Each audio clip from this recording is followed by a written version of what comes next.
कटानी बापिया के लुभावाले रोजे सुते तानी मच्छरदानी सखी सुना तारू अरे कवन फतर कटानी बापिया के लुभावाले रोजे सुते तानी मच्छरदानी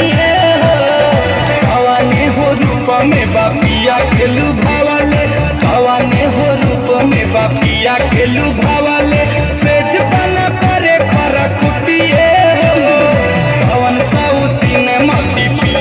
के मरले काटनियन गड़े मोर जवानी मेरा हाथे याद जस जस ले नगिनिया सेज बना फेरी करा बटी कवन खतर खटानी बापिया के लुभावाले रोज सुते तानी मच्छरदानी कवानी हो रूप में बापिया के लुभावाले रोज सुते तानी मच्छरदानी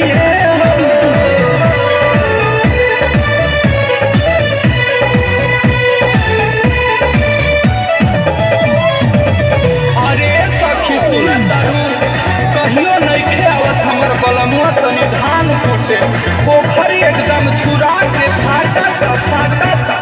अरे मुआना के तनिको नहीं खे बुझात कि हम